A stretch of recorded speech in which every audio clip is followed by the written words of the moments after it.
I'm Sharron Hopcus. I was born in Chickasha, Oklahoma. Lived most of my life in a little tiny town outside of Chickasha before moving to California. As I got older, I thought, I want to write and publish. So in 2010, after adopting my little pug when I had cancer, he was my mainstay, my love that helped me get through a really bad year. It wasn't just that I wanted to publish books. I wanted to write about Poppy. And I wrote down the very first book, which is Poppy the One-Eyed Pug. It's how I got him, how his siblings were adopted and he was not, how we brought him home. And the lady in the book in the wheelchair in my first book, Poppy the One-Eyed Pug, was really me. I'm paraphrasing myself. Even though I wasn't in a wheelchair, I wanted a handicapped person who could understand what Poppy was going through, who would take Poppy and love him. And that's how he came about and his stories came about. At the end, though, I always wanted a little moral about Poppy. Nothing major to preach about, but that it's okay if you're different. It's okay if you're different. And if you are different, there are things you can do. And you can do as much as anybody else can do. And so those were the things I wanted to portray to children who's reading about Poppy, because there are so many children that are bullied because they're different. And it's not okay to bully, but it is okay to be unique. My imagination started going crazy when I'm thinking about all the things that he probably would do if he could. And I sent him to the North Pole where he met Santa. I sent him up in a balloon where he fell asleep and no one knew he was in there. I just fell in love with him and I ended up doing 5 books about Poppy. One of the things that happened along the way was I had a message on my Facebook, but it was from someone who was not on Facebook.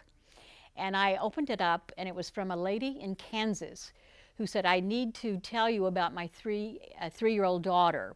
We went to the library in Heston, Kansas, and was looking for a book for her.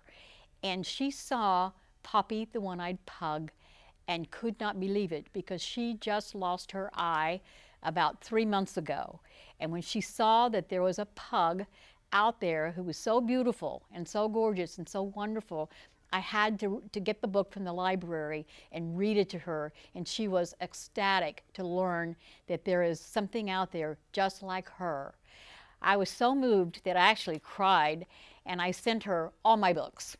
And I also sent the library in Heston, Kansas, all my books, because I thought it was the most wonderful thing to find someone who could relate to a one-eyed pug because she had just lost her eye. She drew me a picture, the little girl did, her name was Betsy, and she sent me a drawing, and she could barely scribble Poppy the One-Eyed Pug on it. Every time I go back and look at the notes from Betsy's mother and from Betsy, I tear up and I cry because it's so moving. So that's one reason I love my books so much, because it hurts me so much to see dogs like a Poppy with one eye that's thrown away.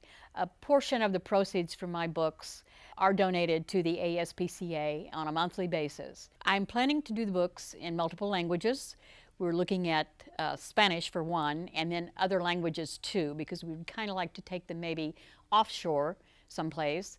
One of the most exciting things that's happened is the books are now being translated onto DVDs. They're slightly animated, they're so cute and so fun, and the voices, as well as mine, are on the books, but the other voices on my books are terrific. He was feeling very sad when a strange character approached him.